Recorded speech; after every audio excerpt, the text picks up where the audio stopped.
2021 is now over, and as most people that do the thing that I'm doing usually do, including the one that I did a year ago, I am gonna eventually release my top 10 movies of 2021 list. So in honor of Betty White, who bruh, ain't no way she calm, bruh. She ain't gon' bruh. That actually just works out a bit too well, bruh. Who the hell dies on December 31st, a few days before their 100th birthday?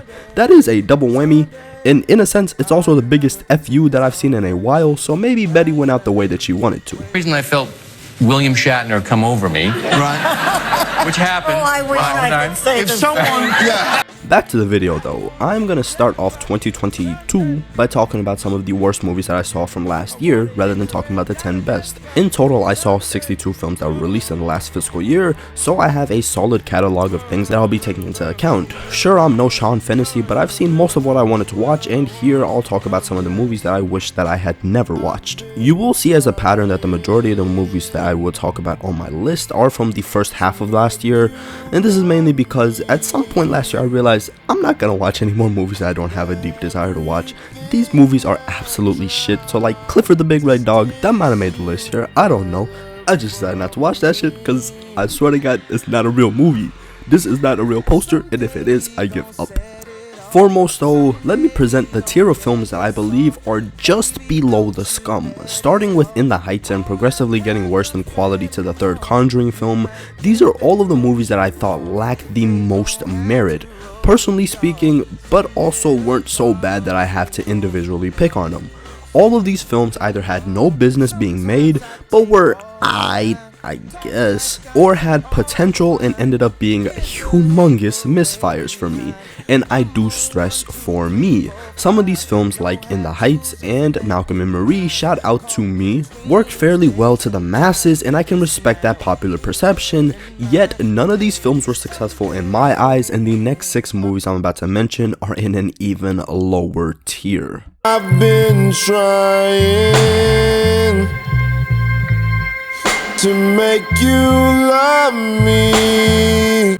I Care a Lot is one of the most unique films I've seen, not just in the past year, but ever, because the movie is admittedly fairly well made. The way that the story is put together and all of the individual pieces work together parallels a lot of deviant behavior biopics or slice in the life films like Wolf and American Hustle. That is the main reason that this film is at the bottom of the list of shit. It has credible bits to it, but the ideas and characters of this story made this nearly unwatchable for me. The main character isn't made likable or even followable to an extent in the way that most main characters in these types of movies are. I have never personally wanted for a character to die more in a movie, at least a main character. Actually, that feeling is all around. Every character in this movie is unlikable, which is probably the intent, and while there is a part of me that thinks, sure, the director and screenwriter are probably getting across what they want to, but fuck it. This is not an enjoyable or extremely engaging film at all for me. We essentially watch a bunch of dicks successfully live life as dicks by exploiting the elderly, and there isn't any sort of message that says, yo, chill, these people are bad. Like The Wolf of Wall Street is a fun ass movie and it got a lot of shit because critics claim that the film relishes in the deviancy of the main characters, but I think there is nobody who leaves the movie thinking that Jordan Belfort is a all around good guy with good morals. Even those preppy economic majors that have every intent of becoming Jordan Belfort, and to an extent even Belfort himself, have an understanding of morality and where they stand on that spectrum. In fact, that movie is all around successful as a critique of Belfort, America, and capitalism, unlike this piece of shit, which doesn't have an inkling of a message to it, at least not one that means something in the broader scheme of the world. I put my hand on a stove. Why was this movie made? The original Coming to America is one of the best comedic outings ever, in my opinion. It's a staple of black culture and black history in film. It signified Eddie Murphy as one of the biggest celebrities of all time and was an all-around success. This movie is the definition of a cash grab, with no reason to have been made, no new topics are being covered, and quite frankly a very whack new character at the center of the film. All around, I forgot everything about this movie, including the fact that I saw it until I began typing the script out. I will admit that it is nowhere near as infuriating as number 6 and probably has some moments of levity that work, but this is also exactly the type of pointless filmmaking that people are begging to be rid of.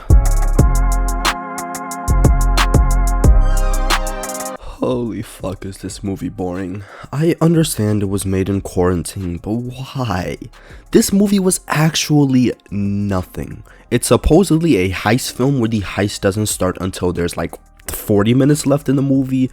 Until then, literally nothing happens. It's essentially these two characters, played by actors I like admittedly, dealing with the fact that they have to keep living with each other even though they've broken up because quarantine. But the thing is, that's all of the development that happens with that relationship until the very last scene, an hour and 50 minutes into this 2-hour long movie.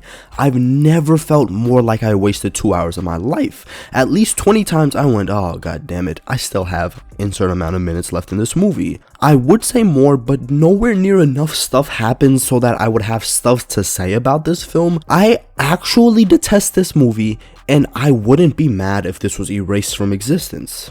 Just saying.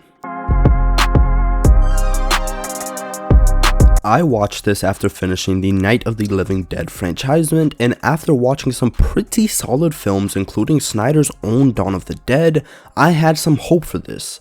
I like Dave Bautista, I enjoy zombie films, I like action, movies are cool. I don't like this movie at all. This shit sucked donkey. Everything about this movie is a tried and true trope with almost no originality to it. I found the action bland and I thought Snyder's style didn't click at all. This was essentially another huge waste of my time. It probably isn't as big of a waste as the movie before it, but I'm saying it's worse because it probably had more potential, given that Snyder has already made an above average zombie film in his career, and the level of talent, and also, this shit is 2.5 hours long, man.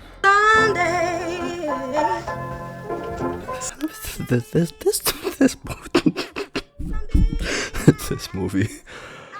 You know, the only thing I'll say is that if this counts as a film, I am extremely worried for the landscape of humanity. And I say this as a fan of LeBron James.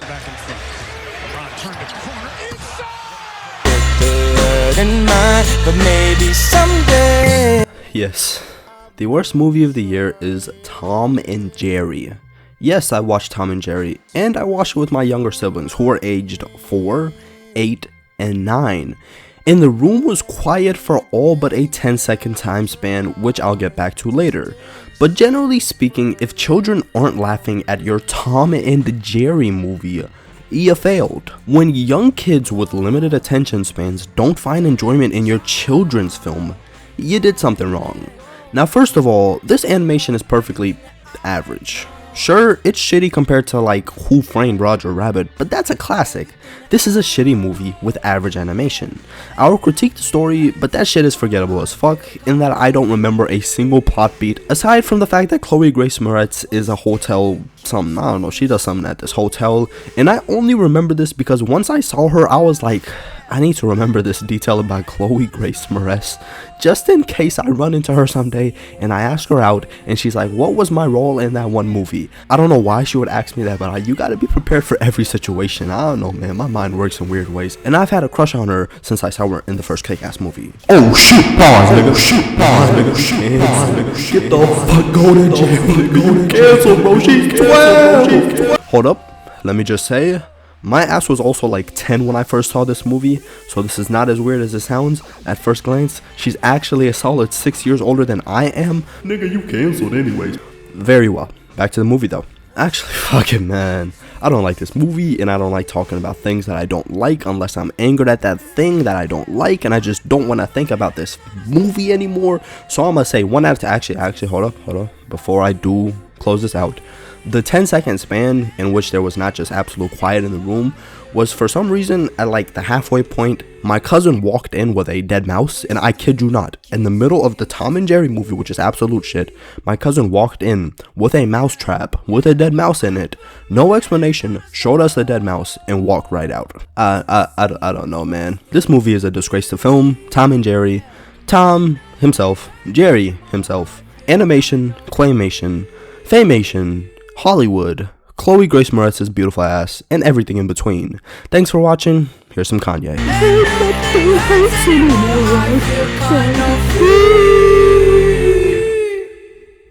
We're still the kids we used to be. Yeah. I put my hand on a